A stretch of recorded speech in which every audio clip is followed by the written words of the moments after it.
سلام و هفته نو برای شما بخیر باشد بیننده عزیز آزادی.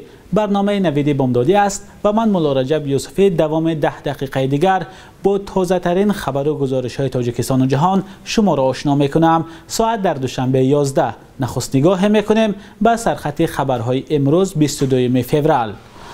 بحث بلاگران تاجیک در آلمان، پلیس خواست آنها دیگر به هم نزدیک نشوند. مسکو به مهاجران هشدار داد که به پتنت کار نکنند وگرنه اخراج می شوند.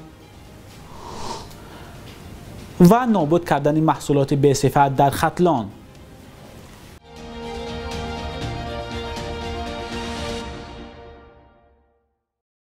شاید شما هم روزهای اخیر درباره بحث بلاگران تاجیک در آلمان شنیده اید. مناقشه شب 17 فوریه که به تیراندازی با تفنگ گازی پیچید در چند روز اخیر در شبکه‌های اجتماعی وسیع بحث می شود و بحث آن تا به نشست خبری وزیر کارهای داخلی تاجیکستان و نشر بیانیه خاص از طرف حزب نهضت اسلامی کشید. در عموم از دو طرف در این مناقشه 8 نفر شرکت داشتند.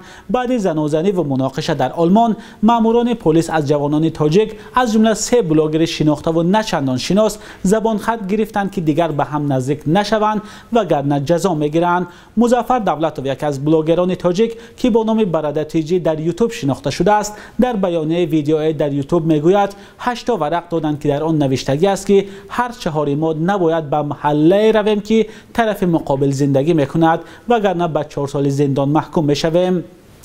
یکی از طرف‌های دیگر ماجرا، شهرزاد محمدجانوف، روز 21 فوریه به رادیوی آزادی گفت چون این چیزی در پرونده که به آنها دادن نوشته نشده است، ولی مفتشان گفتند به شرط شما را از بازداشتگاه رها میکنیم که دیگر به مظفر نزدیک نشوید.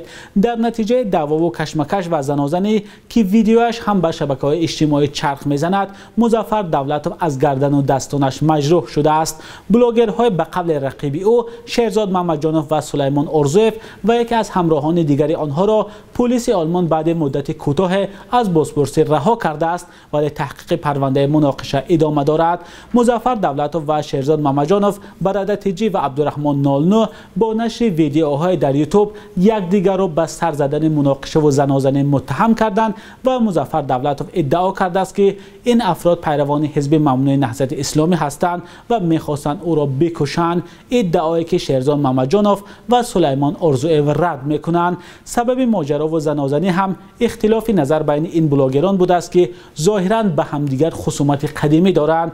در این میان بسیاری از کاربران در فیسبوک هر دو طرف را به شدت محکوم کردند که به جای استفاده از امکانات وسیع پیشرفت در آلمان با بحث های پوچ گریبان همدیگر را میگیرند و آمادن یک خون دیگری را بریزد.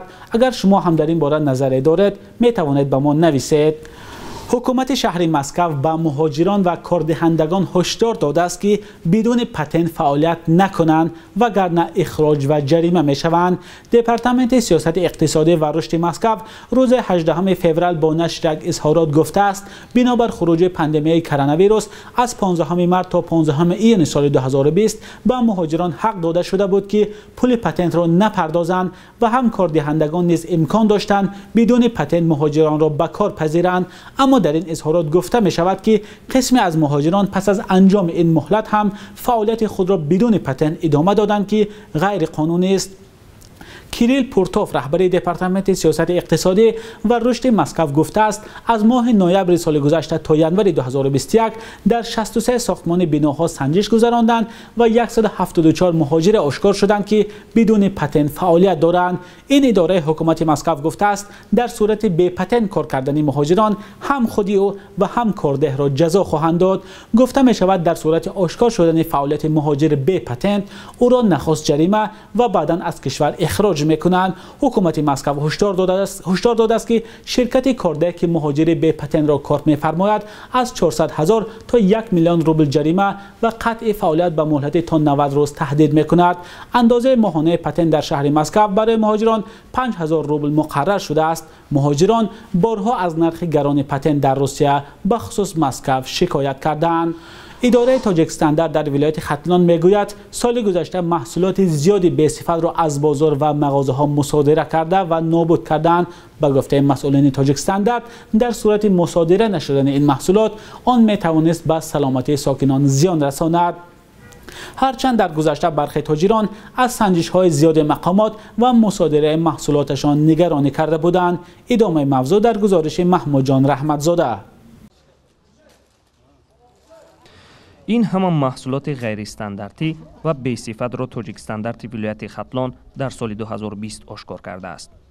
در اینجا از محصولات خوراکه تا نوشاکه دیده می شود. محصولاتی که از بازار و فروشگاه ها جمع آوری شده است. آزمایشگاه سنجشی محصولات خوراکه و کشاورزی مرکز تاجیک استاندارد در ولایت ختلان در سال 2020 زیاده 6379 نمونه محصولات خوراکباری از سنجش گذراند که از این در 1016 حالت محصولات از روی صفت بی‌خطری به تعهدات حجتی و معیاری جوابگو نبوده در مجموع زیاده از 650 تن را تشکیل می‌دهد.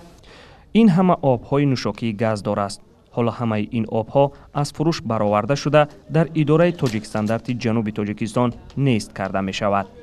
در برابر آبهای نوشاکی تاجیک استاندارد 3128 لیتر نوشاکی های مشروباتی را نیز نیست کرده است.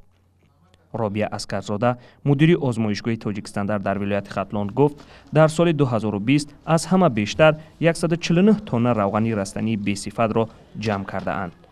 روغن رستنی 149 تن و حجم کلان شفم، محصولات قنادی 23 تن، چای قهوه 140 تن، میوه خشک 142 تن، نمک لاشی 13 تن و نوشاکی های مشروباتی 3128 لیتر در بر میگیرد. با وجود نیست کردن صدها تن محصولات پس صفت، ساکنان شکایت میکنند که مال های پس صفت در برخی بازار و مغازه ها دیده می شود. خوراکواری پچکوی پچین سرشتسکا مسکن دیگه ما رو سیگار چی نمیکنم اهمیتش نمیکنم من میرم از چیزی در کارای بوتی میرم میرم سلام کنم شمیرونم خوب شم از گنده شم از مطلع کی حساب میکنم. مسئولان تاجیک استاندارد میگویند آن چیزی که آنها آشکار میکنند برخی را به دولت استحصال کننده بازپس میگردانند، برخی دیگر را نیست میکنند. در سال 2020 24 تن چای خشک را که در پاکستان استحصال شده است به سبب غیر استانداردی بودن بازپس گردانیده اند.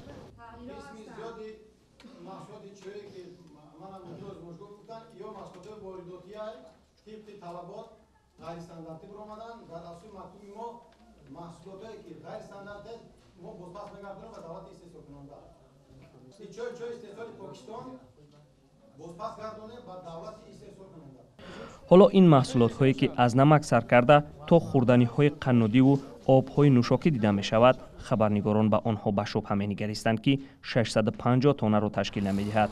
اما مسئولان تاجیک استاندارد گفتند که قسمی زیادی آن به مملکت های استحصال کننده بازپس گردانیده شده است.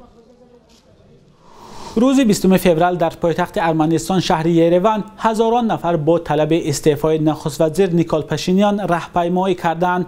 او را برای عملکردهایش در جنگ 6 هفته‌ای با آذربایجان در سال گذشته تنقید می‌کنند. تظاهرگران روز 20 فوریه در میدان آزادی در مرکز یریون جمع آمدند و ارمنستان بدون نیکول شعار می‌دادند و او را خائن می‌نامیدند. نیکول پاشینیان طلب‌ها برای استعفا را رد کرده ولی گفته است که ممکن است انتخابات زودرس پارلمانی برگزار نمایند.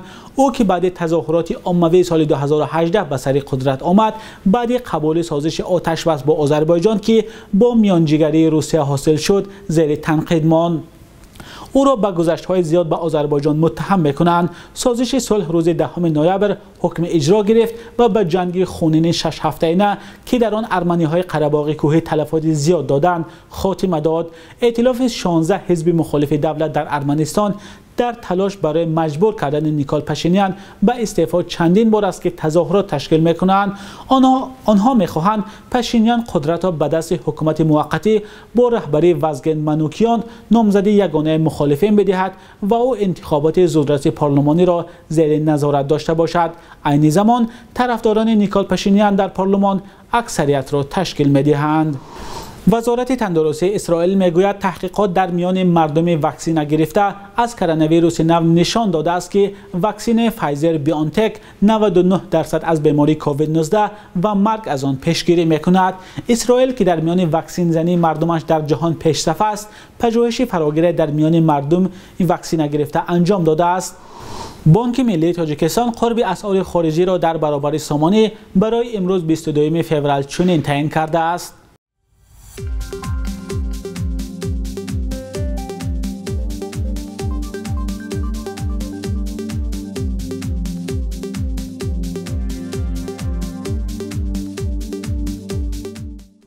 بیننده های عزیز، برنامه نوید بامداده بود که با تازه ترین خبر و گزارش های تاجیکستان و جهان تقدیم شما شد.